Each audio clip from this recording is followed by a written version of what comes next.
Hey, filmmakers, welcome. Good to see you. Where Hello. are you guys calling in from? Ambika, where are you calling in from? San Francisco. Hey, I recognize your face. Good to see you. Good to San see you too. Francisco. Susan, how about you? I'm in New York, Right on. right Hey, in Manhattan. cool. A favorite city of mine as well. Scott, yourself? Are you San Francisco? I was San Francisco. I'm in LA now, but when we were shooting the film, I was in San Francisco, not far away from Mbika. Right on. Glad you're here.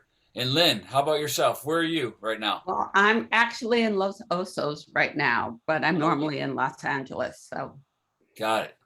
Well, yeah. welcome. And welcome to the audiences that just watched these great movies. Welcome to the Q&A for the program, Documentaries, People, Causes, Activities. It's all part of the 2021 SF Indie Fest Indie Shorts Festival.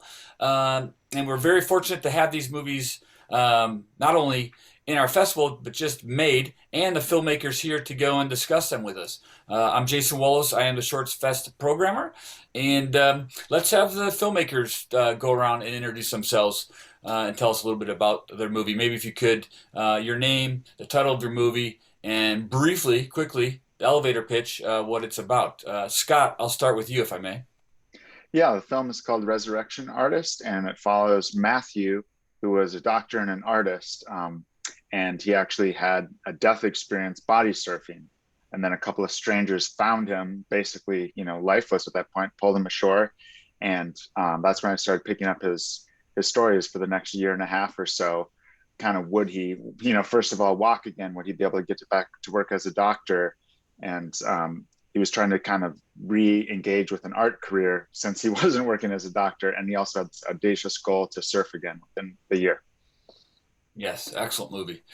Lynn, how about yourself? Introduction, please. My documentary, Eddie's World, is about my now 100-year-old father, who's a toy inventor, most famous for the chattering teeth and many other kerplunk and many other toys. And the film is really a portrait of him about toys, ideas, creativity, and aging. Fantastic. Impressive father, impressive man. Susan, yourself, please. Yeah, so my name is Susan O'Brien, and my film is called Resist, the Resistance Revival Chorus.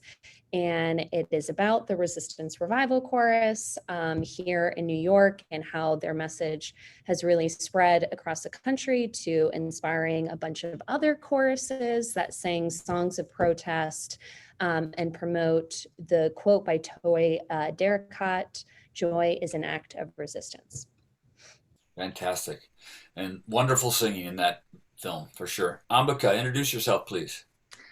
I'm Mbika. I'm the producer on Resurrection Artist. So Scott and I worked collaboratively in the creation of that film. Fantastic. Well, like I said, great movies, and happy to have you guys here with us. Um, Scott, I'll start with you, and I'll ask this of all of you. And Ambika, you can join in with Scott's answer when appropriate.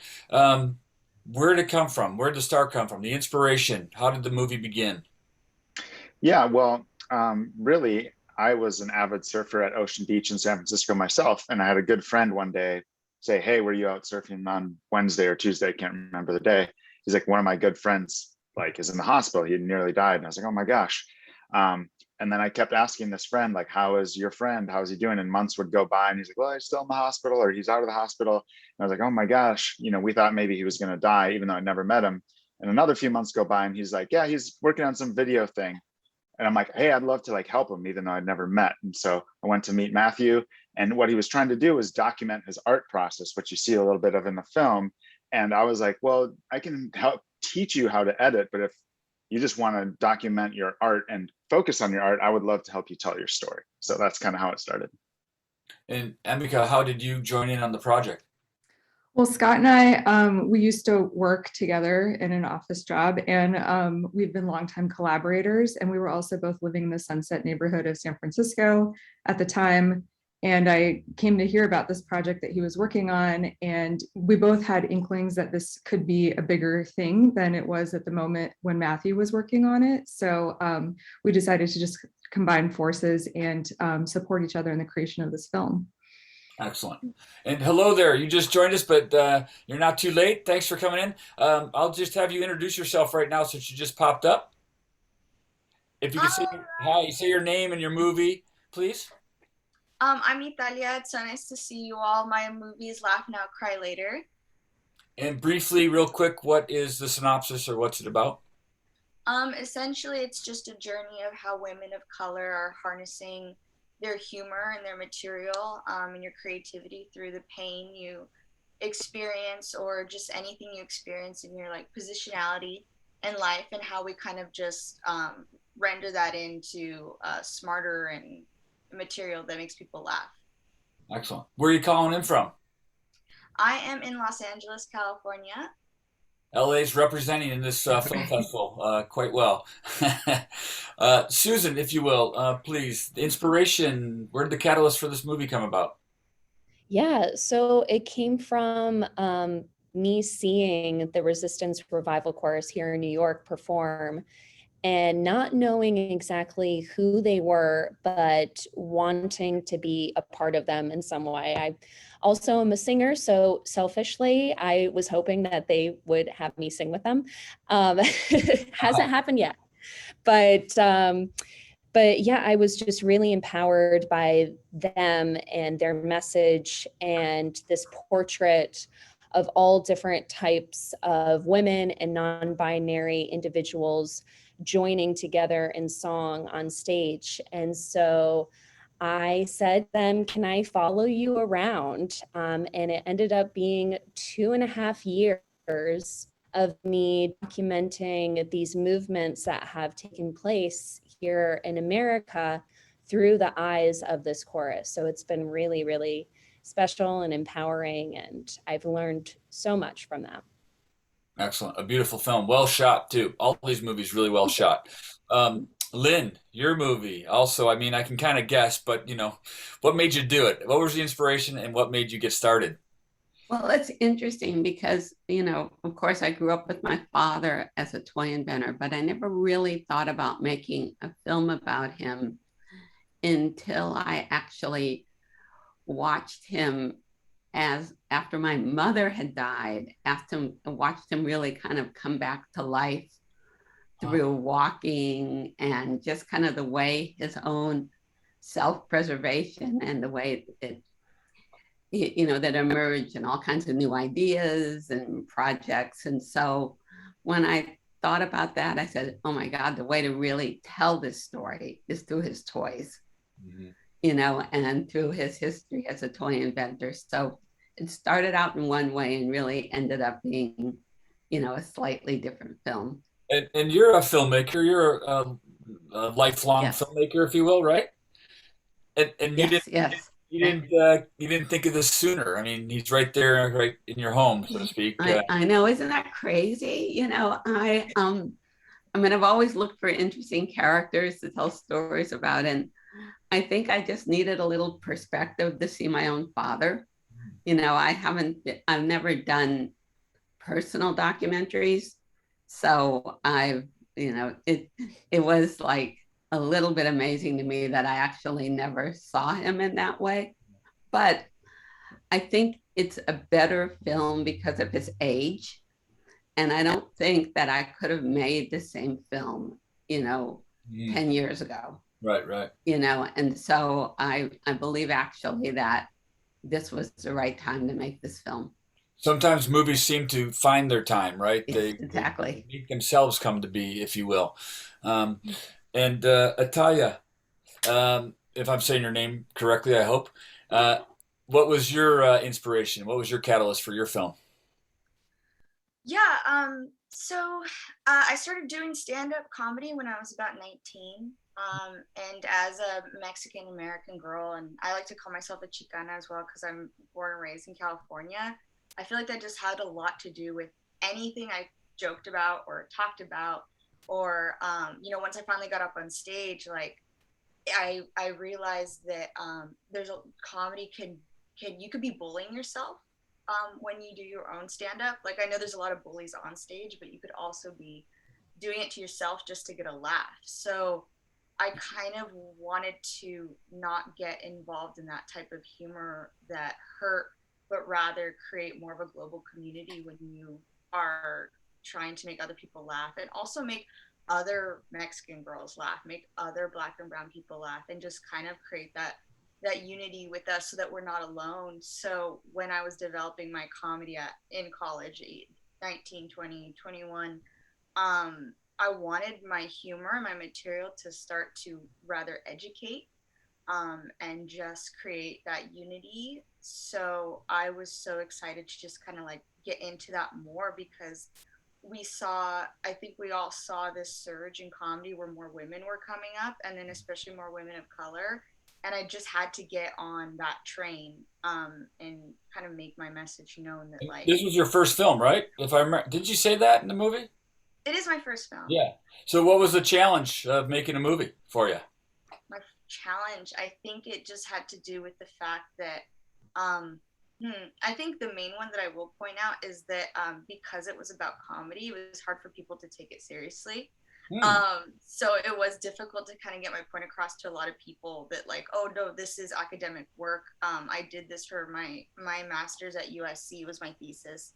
And so I think it was kind of hard for the academics to understand that, like, my research of going to the clubs every night was actually really difficult, and but it was a lot of fun, but it was also very hard, because I think people know that comedy can be also toxic and things like that. So it was a lot, but it was really rewarding. And you get pretty close to your subject, and in her journey, so that has to be kind of challenging at times. Amika, how about you producing Scott's movie? Challenges? Yeah, I mean, I would say it was really convenient to start because we were all kind of physically located in the same area, and we had a very casual like way of arranging our shoots, and our production was pretty like self-contained between Scott and myself, a few other people. But I would say challenge-wise, I think with a personal doc like this, it's tough to know when to stop filming, because Matthew has had quite a journey, and more interesting things have continued to happen to him since the making of the film and moving it into post. So I just think like following that train could just take you down a really, really long path, but we found a place, we landed in a place that I think is the appropriate ending for the film. Yeah, I agree. Yeah, that's a danger with documentary involvement with documentaries. It's like they can go on forever, and will those doors still be open to help capture the story, right?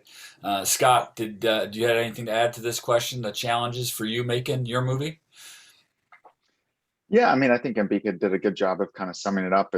And I think we probably all have our own experiences with this aspect of just kind of trying. You could tell 100 different stories, right? So it kind of comes down to, as you're working on the story, and Ambika and I did a lot of collaboration on the story, and there's different versions of the film, and what is the strongest bits of information to include in the film and exclude, and how do you weave the narrative that's most satisfying, but is also obviously true to life. But there's 100 ways to do that. So I think that's the challenge, and I think Ambika kind of spoke to that as well. And your subject, I'm forgetting his name at the moment. What's the surfer's name? The doctor's Yeah, name? Matthew Wechsler, MD. And yeah. How was he with having you guys around during this journey? He seems pretty open and generous. Yeah. I mean, he strikes me, I assume even before I was able to meet him, as an open person who's willing to put himself out there to have an experience. Like you really see, and he even says it in the film, he seems to be that person that just always wants to push himself, and he's willing to go to the edge to do it. And even in big mountain skiing some years back, and then like, okay, now I want to be a doctor, let's go do like medical school, which we all know is not a walk in the park. Right. And then he's always looking for a challenge, even in the way he does his art. So I think he was open to it, basically. Yeah. Impressive individual for sure. Susan, challenges capturing all these wonderful chorus singers? Yeah. Well, together, I think there are 200 plus individuals that are part of these choruses. So definitely logistics wise, having to organize these shoots was definitely a bit of a challenge. But I think it also, obviously, you know, we all were impacted by the pandemic. And that definitely was a challenge for us because we still were shooting and needing to get some pieces of the story that we hadn't told yet. What did the So pandemic challenges? What were some individual things that happened? Just like getting people to meet in person, for example? yeah, and the fact that their whole mission statement is to perform and be out there on the streets for the movements, and then all of a sudden no one's going out on the street. So really the first shoot that we had was the Black Lives Matter marches. So it was going from 0 to now, you know, 200, going from not seeing anybody to all of a sudden being in a crowded street in the middle of Manhattan with thousands of people and seeing the chorus perform on stage. But it was so powerful to see them addressing the moment while wearing masks. They were singing, but being on stage in the middle of Washington Square Park and using their voices to encourage the people around them and to really, really just show that joy can persevere through everything. And so that was really, really powerful to just witness that moment of we've been by ourselves for so long, and here we are on the streets again. We are using our voices, and these women and you know, non-binary individuals are really pushing to challenge adversity. Yeah. So You captured all that, everything you said, and very uplifting. All these films are very uplifting, you know, which kind of groups them together nicely. We could have easily placed these individual films in other kind of categories, if you will, but they worked well together as far as an uplifting kind of movements and people causes and whatnot. Lynn, challenges filming your dad. Yeah, I mean, it's an interesting situation because I was able to see my dad in a very different way. And I was able to witness him doing things like working where he never would have worked in front of his kids. And he, you know, he would have, you know, that would have been rude, you know, and so to try to navigate that space, which is, you know, Dad, let me film you and pretend I'm not here, which is kind of a very different thing, I think, when you're dealing with a family member. Sure. And so I was, you know, I was able to do it. And of course, you know, no one ever knows what you're doing when you're filming a documentary until it's done, you know, and I mean, I've experienced that in all of my films. So, you know, no matter what kind of, who you're interviewing and what you're doing, things start to feel like an imposition, Yeah. you know, and you know, in a way you have to be so kind. I mean, you have to, you know, navigate that relationship with your subject. But one of the things particular with my dad, which was challenging, is he was 98 or like maybe 97 when we started. And he wanted to stop by 3:30 to have dinner early. And it was, and I really felt I couldn't push him because of his age. So we had these like really short days of filming, you know, kind of really just having, you know, you know, of course, I didn't want to be the person that would over exhaust him to the point that, you know, he wouldn't survive the filming. So, So Did that you was guys, actually a challenge. did you Yeah. guys ever kind of have, let's say, grumpy days or frustrating days where father and daughter just kind of irritated and got on each other's nerves, like family members will? Yeah, I think so. I think because we were so conscious of, his energy level and not wanting to push him. So I think that that really helped. Although there were many days, a number of days where I said, okay, we want to come and film. And he'll go, I'm too busy. Mm. I'm working on a deadline or something. And so finally, on one of these days, I said, Dad, I just really have to film. So we won't say a word to you. We'll just follow you around. And that was actually one of the most successful days was that day. Yeah, yeah, of course. Well, you inspired me for this next question. Just came to my head because I'm more of a narrative filmmaker. What does it take to be a documentary filmmaker? Why did you become a documentary filmmaker? Like, it seems, I don't know if I could start a project that's open ended. Where's the ending? Where's the conclusion? Mhm. This could go on forever. I'll ask everyone this question: what does it take to be a documentary filmmaker, or why'd you become a documentary filmmaker? Well, I actually became a documentary filmmaker to tell untold stories, to tell the stories that weren't being shared. And the first documentary I made was called With Babies and Banners. And it was about women in the labor movement in the 1930s.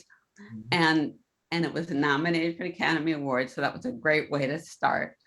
But it was to tell a story that women hadn't told and men hadn't listened to. And so when we realized that true stories are as engaged or more engaging, and the incredible power of real people telling real stories, I think that's what hooked me onto being a documentary filmmaker. Right on. And as a first-time documentarian, Italia, how about you? Why are you making documentaries, or what does it take to be a documentarian? I think for me, I was just really interested in the idea that like documentaries people say are like, oh, about reality. But they're not. They're not entirely reality because we are shaping them in some way. And so with stand up, that's the same thing. Like I really just like to develop anything that has to do with funny. And so I love that when things are funny and people are doing stand up, they're telling their stories, but the punchlines maybe not real, or the lead up is not real, but the punchline's real. So it's like, as comedians, we're doing that. We're kind of twisting the reality to kind of make the story. And so with documentary, we're doing that too. So they're very similar. And I just loved that I was able to do that. And I even had I had to make a decision if I wanted to make this documentary kind of a little fiction. But from there, my subjects kind of just made it. So I was like, this is going to be entirely real and about you guys and your stories. And then from there, I just took it. So I guess for a documentarian, one of the biggest questions is choosing your subject or your topic. Like, because if you pick the wrong one, it could lead you to nowhere. Maybe, I don't know. Scott, how about you? What does it take to become a documentarian? Yeah, I mean, well, I don't know. I kind of stumbled into it. Where I met Ambika was at a workplace where we kind of used the documentary tool set. And then after that, I got involved in editing and working on other people's documentaries and among other projects. So I think it was just kind of the way I've been going for 10 years. And I love the format of documentary because it's sometimes the truth is stranger than fiction, as they say sometimes. Yeah. And it's pretty weird sometimes. And that's what I love about it. But I also am looking forward to doing more narrative stuff going forward too. So I definitely still would love to scratch that itch. Yeah, right on. And Bika, since Scott just mentioned you, why are you involved in documentaries? Yeah, it's an interesting question. I think when I was first getting started out, I never thought I would work on documentary, and I was like maybe a little bit grumpy that those were the first opportunities that came to me. The Bay Area has a lot more doc than it does narrative, and I just was like young and wanting opportunities and trying to find something. And then, in the process of working on various like docu-style content, I just fell in love really with the idea that you can craft a story by using a different person's experience. And the relationship between the subject and the filmmaker has always been like a very appealing like thing for me to explore. So that's the best articulation I have for it. No, that's a good answer. And maybe, what's a quality of yourself that benefits being a documentarian, like patience or, compassion? I'm just curious, like, what do documentarians have? I just came up with this question now, but, what's something that's required? Ambika, I'm just, Curiosity. yeah, right on. Good answer. Sorry to put you on the spot. Susan, uh, what's it take to be a documentarian? Oh, patience. Yeah. A lot of patience. It's a lot of starting and stopping, and you have to be, I think, really open, because there are so many outside circumstances that impact how the story is being told, whether it's a pandemic, whether it's somebody coming into your subject's life that changes their perspective on things. So I think you have to be down for the ride, Yeah. because it's going to take you into many different directions, and you just need to be flexible, and understanding that people change and circumstances change, and that could actually make your story even stronger. Right, So. right. Yeah, I mean, while I'm a narrative filmmaker, I have started several docs that are unfinished, just so you guys know. Yeah. I can't complete them. This is a short Q&A, and I could keep talking, guys, but we only have a couple more questions coming up. Susan, since I'm on you, what is something that you hope audiences take from your movie? Like an emotion, a feeling, an experience. Yeah. Joy is definitely the biggest feeling that we hope to evoke with our story, but we want to become a global movement. I made this film because I really believe in what the chorus is doing. Oh, am I glitching? Hold on. Nope, you're okay. Your audio is fine. Yeah, I really believe in it. But your I'm good. audio goes. Okay. Cool. So I really believe in the mission of the chorus and spreading joy and educating people and informing people and helping advocate for many different movements. And so, yeah, we hope that people who watch this, that there's a San Francisco chorus that pops up. And if they're watching virtually, that that other choruses pop up throughout the country, because they're important. So I hope that's what happens. Lynn, how about you? An emotion, a reaction, something you would like the audience to feel from your film? The importance of creativity, of constantly working your mind, coming up with new ideas. And I think that helps us when we're younger, and it certainly helps us as we get older.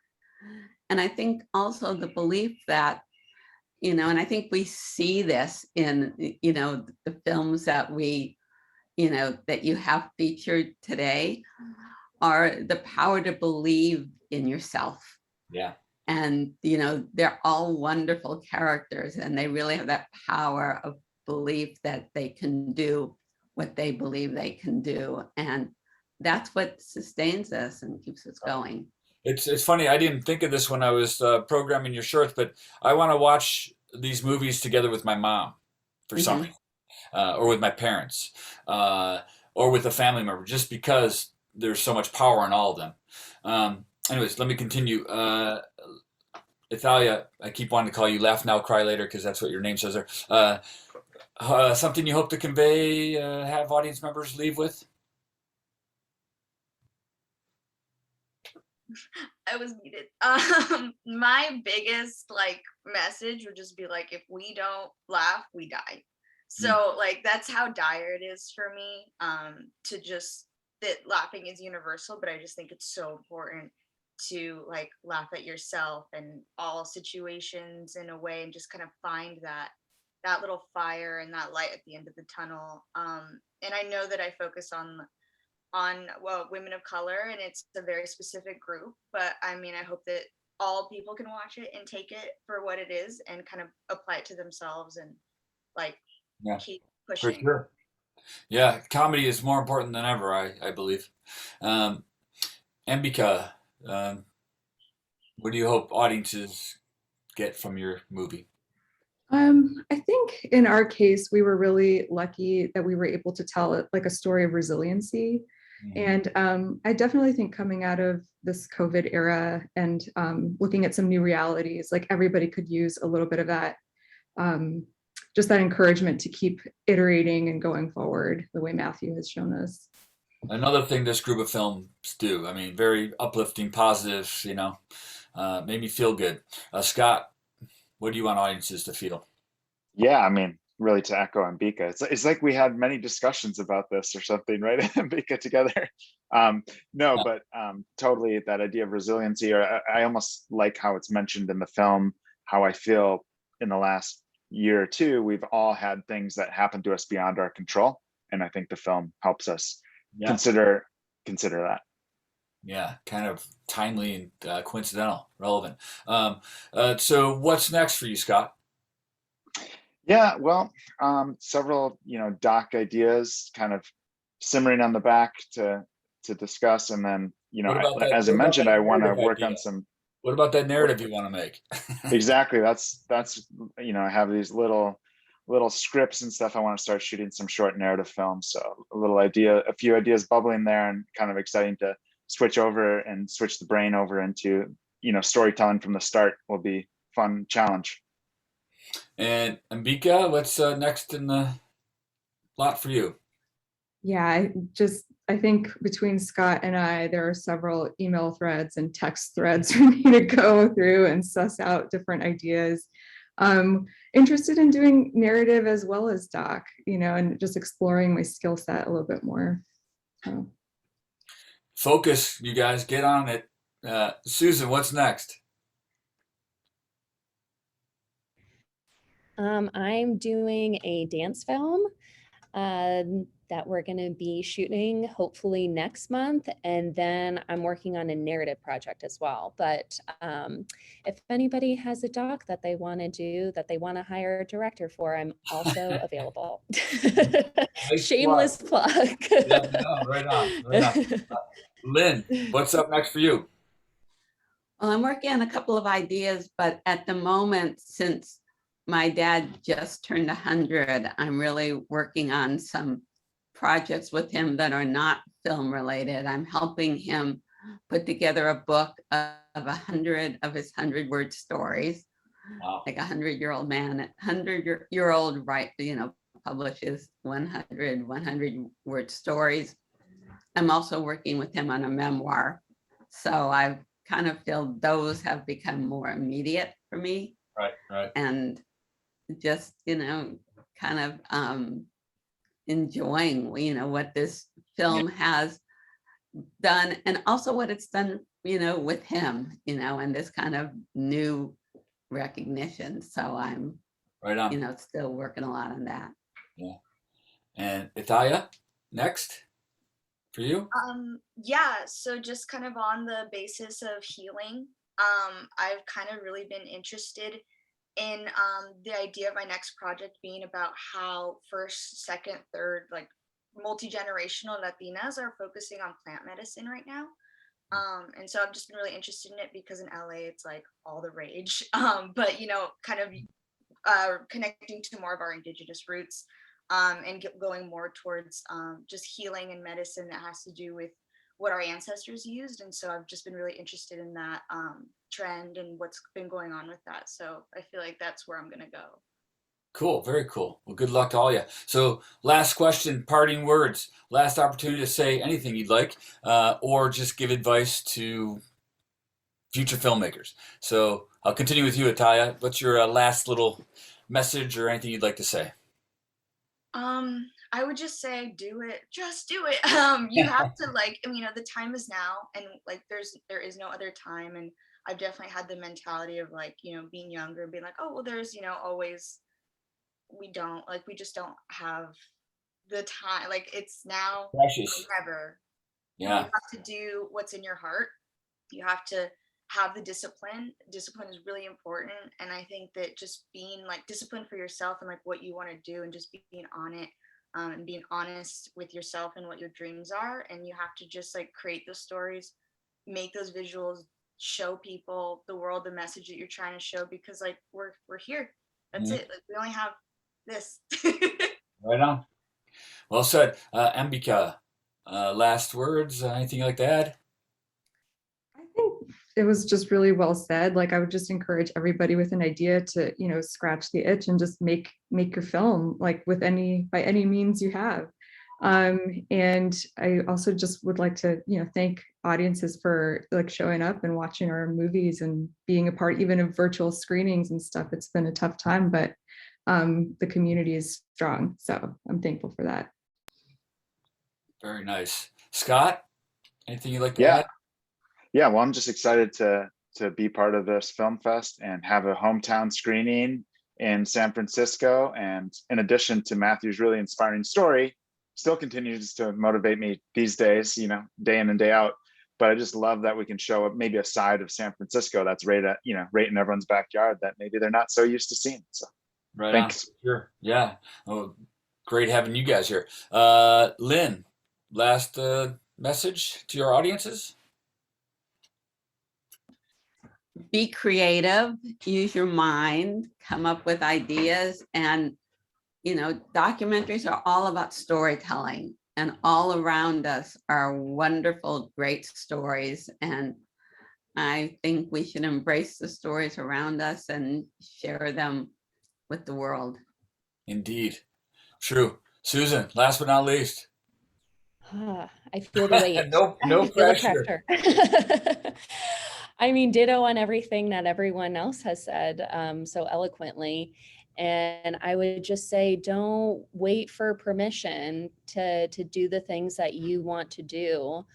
Don't wait for somebody to give you the money or give you the okay that what you want to make as a film is able to be actually put out into the world. Just do it again, and make the movies that you want to see.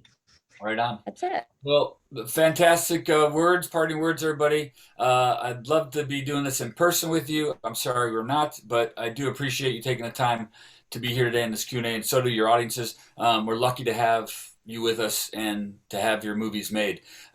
Congrats on getting into the SF Indie Film Fest. Good luck on your festival run. Good luck on your filmmaking careers. And I hope to meet you in person or see you again in person soon. All right, guys. It was great being with you. Have a Nice great to meet you all. Thank you. Thank you. Thank you. Ciao.